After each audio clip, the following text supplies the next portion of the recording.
Hello दोस्तों, astro stock prediction में आपका स्वागत है। प्री मार्केट रिपोर्ट प्रस्तुत कर रहा हूँ। सुबह के लगभग 7 बजे है दोस्तों, और आज है 16 जुलाई 2025 का दिन, बुधवार का दिन। हम लोग इस कार्यक्रम में मार्केट का सेटअप, ट्रेडिंग प्लान्स, कौन से सेक्टर्स अच्छे दिख रहे हैं, कौन से लेवल सपोर्ट रेजिस्टेंस और बाकी के जो इंडिकेटर्स हैं टेक्निकल डाटा के और न्यूज़ फ्लो, इन सभी के बारे में डिस्कस करेंगे। शुरू करने से पहले चैनल के डिस्क्रिप्शन बॉक्स में बिलो द टाइटल डिस्क्लेमर रखा है, उसको पे आप पढ़िए, यानी एज पर डिस्क्लेमर। ये एजुकेशनल प्रोग्राम है। इसके तहत जो भी मैं बोल रहा हूँ ये मेरी पर्सनल राय है, मेरी खुद की राय है। आपके प्रॉफिट या लॉस, लाभ या हानि के लिए मैं और मेरा चैनल जिम्मेदार नहीं रहेंगे, रिस्पॉन्सिबल नहीं नहीं रहेंगे। और किसी भी इन्वेस्टमेंट या ट्रेडिंग के पहले शेयर मार्केट में आप किसी अच्छे फाइनेंशियल एडवाइजर से कंसल्ट कर सकते हो, एडवाइस ले सकते हो, ताकि आपको लॉस ना हो। और ये मेरा जो एस्ट्रो स्टॉक प्रेडिक्शन चैनल है सिर्फ और सिर्फ यूट्यूब पे ही अवेलेबल है। तो चलिए दोस्तों शुरू करेंगे। दोस्तों, कल अमेरिकन मार्केट में ज़बरदस्त तेज गिरावट हो गई। अमेरिकन मार्केट लगभग 440.40 पॉइंट माइनस में क्लोज हो गया, और इस बड़ी तेज गिरावट के पीछे महंगाई का हाथ था। जो कल इन्फ्लेशन डाटा रिलीज़ हो गया, महंगाई के आंकड़े रिलीज़ हो गए अमेरिका में, जिसमें जून मंथ का जो इन्फ्लेशन डाटा जो रिलीज़ हो गया वो मई मंथ से ज़्यादा था, यानी महंगाई बढ़ चुकी है अमेरिकन मार्केट में। एक्चुअली वो एज़ पर एक्सपेक्टेशन था, लेकिन मई मंथ में जो महंगाई के आंकड़े थे उससे ज़्यादा जून मंथ में हो गए, यानी महंगाई बढ़ चुकी है अमेरिका में। और इसी नेगेटिव न्यूज़ के कारण अमेरिकन मार्केट ज़बरदस्त गिरा, क्योंकि माना ये जा रहा है कि इन्फ्लेशन अगर ज़्यादा है, यानी महंगाई अगर ज़्यादा है, तो रेट ऑफ इंटरेस्ट यानी ब्याज दरों पे कपात यानी कम नहीं करेगा फेड, उनका जो आरबीआई है, फेड अमेरिकन मार्केट का।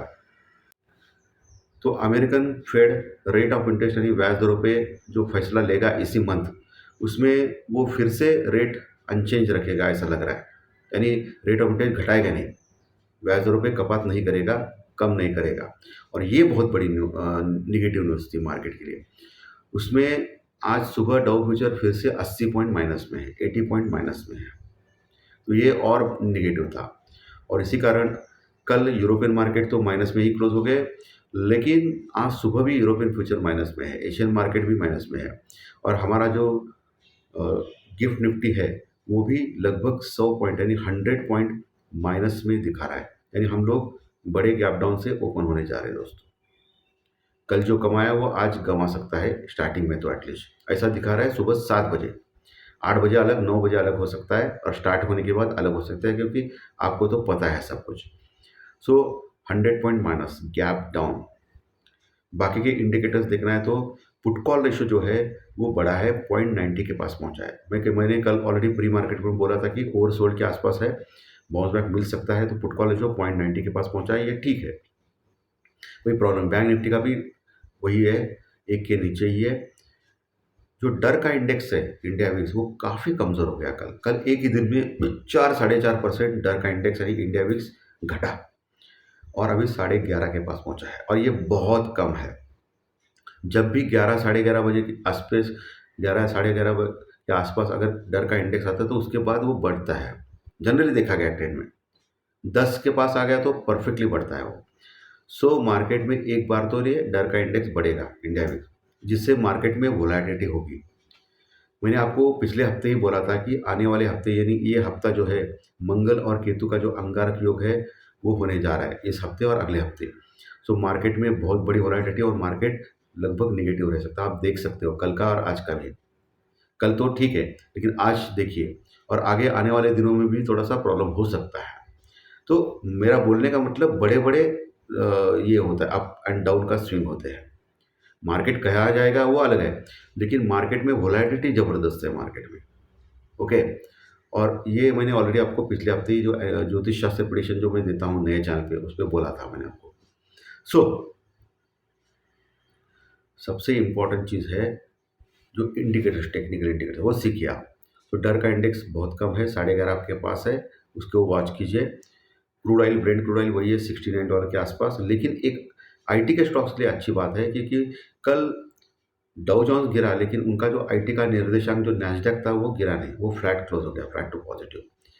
बाकी एडीआर जो है हमारे वो भी ठीक ठाक थे। और जो डॉलर इंडेक्स है वो भी बढ़ रहा है, अभी 99 के आसपास पहुंचा है। और ये डॉलर इंडेक्स बढ़ना ये आईटी के स्टॉक के लिए अच्छी बात होती है। सो मुझे नहीं लगता कि आज आईटी के स्टॉक इतने गिरेंगे ये गैप डाउन के बाद। बाकी के सेक्टर गिर सकते हैं, लेकिन आईटी के स्टॉक्स थोड़े से गिरने के बाद अच्छी शॉर्ट कवरिंग रैली आ सकती है उसमें। सो आईटी के स्टॉक्स के ऊपर ध्यान रखें, ठीक है।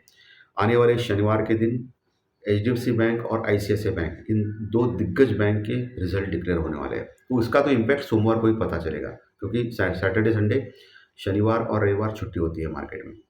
सो मंडे के दिन बैंक निफ्टी रिएक्ट कर सकता है उसके ऊपर। लेकिन मोटा मोटी ओवरऑल सब लोग बोल रहे हैं कि एचडीएफसी बैंक, आईसीआईसीआई बैंक का रिजल्ट ठीक ठाक रह सकता है। बाकी अभी तक जो रिजल्ट डिक्लेयर हो गए आईटी के स्टॉक के या बाकी के, वो खराब थे दोस्तों। जैसे कि टीसीएस, एचसीएल टेक, ये सब जो थे वो खराब थे, लेकिन वो ऑलरेडी गिर चुके हैं। बाद में अभी बाउंस बैक करने के लिए तैयार है, ये ध्यान में रखिए। ज़्यादा शॉर्ट उसमें करना मुनासिब नहीं, एज पर मी, मैं गलत भी हो सकता हूँ, ठीक है। जो भी आपको ट्रेडिंग या इन्वेस्टमेंट करना है, आपके फाइनेंशियल एडवाइजर से कंसल्ट करके करिए, ताकि आपको लॉस ना हो, वो अलग बात है।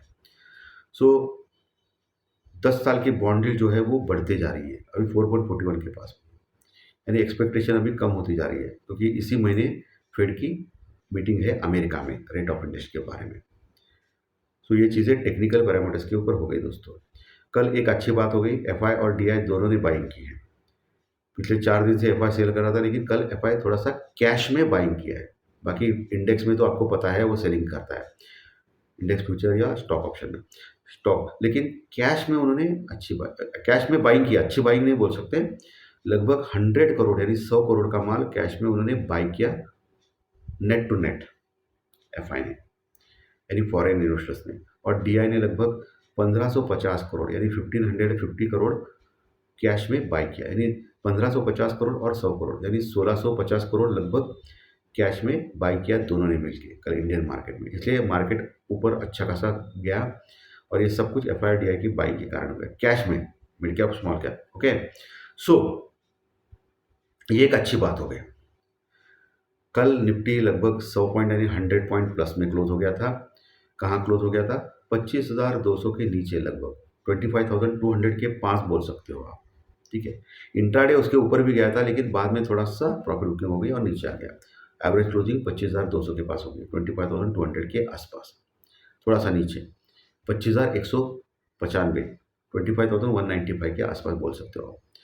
वही बैंक निफ्टी लगभग 250 पॉइंट 250 पॉइंट प्लस में क्लोज हो गया, और बैंक निफ्टी 57,000 के ऊपर क्लोज हो गया, एक्जैक्टली थोड़ा सा ऊपर 57,778 के पास, 57,000 के पास। ये अच्छी बात है, फिर से क्लेम कर रहा है, यानी नीचे जाने के लिए तैयार नहीं बैंक निफ्टी। आप देख सकते हो पिछले कई दिनों से लगातार करेक्शन हो रहा है। निफ्टी देखिए कितना नीचे आ गया, लेकिन बैंक निफ्टी नीचे नहीं आ गया। बैंक निफ्टी टच से मस्त नहीं हुआ, 57,000 के आसपास ही, उसका ऑल टाइम हाई तो आसपास ही है ना दोस्तों, 57,500 600 के पास। सो बैंक निफ्टी बहुत ही स्ट्रांग है।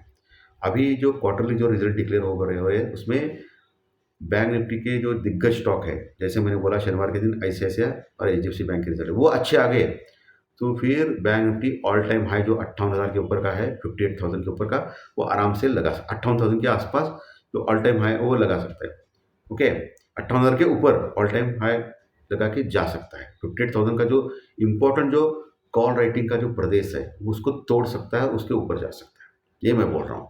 क्योंकि अभी तक 58,000 के ऊपर जाने में सक्षम नहीं हुआ बैंक निफ्टी, उसके नीचे ही क्लोज हो गया। तो 58,000 के ऊपर वो जा सकता है, ये ध्यान में रखिए। सैटरडे संडे का वेट कीजिए बस, मंडे के बाद बैंक निफ्टी में बहुत तेजी आ सकती है, अगर दोनों रिजल्ट अच्छे आ गए तो लेवल्स कौन से और सेक्टर्स कौन से अच्छे हैं आज दोस्तों? सेक्टर्स में आईटी के स्टॉक, आईटी का जो सेक्टर है वो ठीक ठाक लग रहा है मुझे। बाकी मिड कैप स्मॉल कैप भी ठीक है, इतने खराब नहीं है, लेकिन आज स्टार्टिंग में गिरावट जो होगी वो नीचे से बाउंस बैक हो सकते हैं सेक्टर्स में। ओके, फार्मा एक ठीक लग रहा है थोड़ा सा, क्योंकि अभी जो ट्रंप ने कल बोला था कि एक 50 दिन का वक्त दे रहा है वो रशिया को। ओके, रशिया को 50 दिन का वक्त क्यों दे रहा है? उसका कहना अमेरिका का रशिया को, कि रशिया ने ये युद्ध, यूक्रेन के साथ जो युद्ध है वो बंद करना चाहिए। अगर ये 50 दिन के बाद भी रशिया सुना नहीं उसने, रशिया ने, और युद्ध बंद नहीं किया, तो वो रशिया के ऊपर बहुत ज़बरदस्त सैंक्शंस लगाएगा, यानी टैरिफ लगाएगा, इम्पोर्ट टैक्स लगाएगा। ऐसा उसने खुलेआम धमकी दी। और फिर ट्रंप ने ये भी कहा है, जो लोग रशिया से खरीदते हैं, यानी इंडिया और चाइना, ये 2 देश रशिया से तेल खरीदते हैं, सबको पता है। 60-70% हम लोग वहाँ से तेल खरीदते हैं।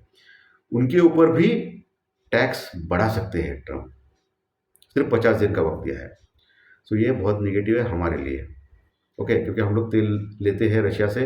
रशिया ने अगर सुना नहीं ट्रंप का, युद्ध विराम नहीं किया, तो हमारे ऊपर टैरिफ बढ़ सकता है। वैसे भी पिछले 1 महीने से जो ट्रंप बोल रहा था कि टैरिफ हम लोग बहुत नज़दीक है इंडिया और हमारे के बीच में, लेकिन कुछ अभी तक टैरिफ कुछ हुआ नहीं है। इम्पोर्ट टैक्स के बारे में कुछ डिसीजन नहीं हुआ है अमेरिका और इंडिया के बीच में। तो अभी भी चल रहा है काम, नेगोशिएशन चल रही है। ओके, तो ये बात ध्यान में रखिए आप। ये बहुत ही डेंजरस अनसर्टेनिटी है, कभी भी कुछ भी हो सकता है। सो अभी लेवल्स के ऊपर आते हैं। तो लेवल्स में निफ्टी में वही लेवल है 25,000 का, आपको ध्यान में रखना है। 25,000 का स्ट्रॉन्ग सपोर्ट है, जहाँ अच्छी पुट राइटिंग है। जब तक ये 25,000 का लेवल इंटैक्ट है, तभी से वहाँ से ही बाउंस बैक कर सकता है निफ्टी। लेकिन गलती से ये 25,000 के नीचे गया निफ्टी, तो फिर आखिरी उम्मीद जो है वो 24,800 850, और उसके पहले 24,900 का इम्पोर्टेंट लेवल है निफ्टी में, 24,900 का, वो मार्क करके। 24,900 टूटना नहीं चाहिए। वो टूटा तो थोड़ा खराब हो जाएगा। और 24,800 850 लास्ट उम्मीद है, वो तो बिल्कुल नहीं टूटना चाहिए। 24,800 की ज़बरदस्त सपोर्ट है, जहाँ अच्छी पुट राइटिंग है। 24,800 के नीचे गया तो फिर निफ्टी में बहुत बड़ी गिरावट हो सकती है, लेकिन लगातार 2 दिन क्लोज करना चाहिए उसके नीचे। ऊपर का लेवल 25,250, जो कल का जो लगभग हाई था 25,250, ये एक रेजिस्टेंस रुकावट है। उसके ऊपर 25,350 का लेवल भी एक रेजिस्टेंस रुकावट है, 25,350। अगर 25,350 के ऊपर अगर निफ्टी निकलता है और टिकता है, तो शॉर्ट कवरिंग रैली बड़ी आ सकती है निफ्टी में, जो 25,500 तक भी पहुंचा सकती है निफ्टी को। 25,500 550 एक बड़ा रेजिस्टेंस रुकावट लेवल रह सकता है आज के लिए निफ्टी में। ओके, और ये सब रजिस्टर 25,250, 25,350 और 25,500 550, 25,250, 25,350, 25,500 550, ये लेवल्स रजिस्टेंस के रुकआउट के हो सकते हैं आज के लिए निफ्टी में। बैंक निफ्टी में नीचे 56,800, 56,800 एक सपोर्ट है। उसके नीचे सबसे बड़ा सपोर्ट जो मैं पिछले 1 महीने से बात कर रहा हूँ, 56,500 का, वो सपोर्ट बार बार ले रहा है, वहाँ से बाउंस बैक कर रहा है बैंक निफ्टी। आप 1 महीने का चार्ट देख सकते हो। तो 56,500 ज़बरदस्त सपोर्ट है, वो टूटना नहीं चाहिए। वो टूटा तो फिर बड़ी गिरावट बैंक निफ्टी में भी संभव है। ऊपर का लेवल कौन सा है? 57,200 300, 57,200 300 एक रेजिस्टेंस रिकॉर्ड लेवल हो सकता है आज के लिए बैंक निफ्टी में। उसके ऊपर 57,500 600, 57,516, ये एक बड़ा रेजिस्टेंस रिकॉर्ड हो सकता है। उसके ऊपर गया तो फिर 58,000 के आसपास जाने की कोशिश करेगा। तो level support resistance sector wise ये सब कुछ मैंने आपको क्लियरली बता दिया है दोस्तों। तो आज का कार्यक्रम अच्छा लगा तो लाइक दबाइए, कमेंट बॉक्स में कमेंट लीजिए, और जो नए दर्शक पहली बार चैनल देख रहे हैं वो सब्सक्राइब बटन जरूर दबाएं, ताकि आपको आने वाले सभी वीडियो इसी चैनल के ऊपर सिर्फ और सिर्फ यूट्यूब के ऊपर जरूर देखने मिले। धन्यवाद। फिर मिलेंगे ज्योतिष शास्त्र प्रेडिक्शन कार्यक्रम। Thank you very much.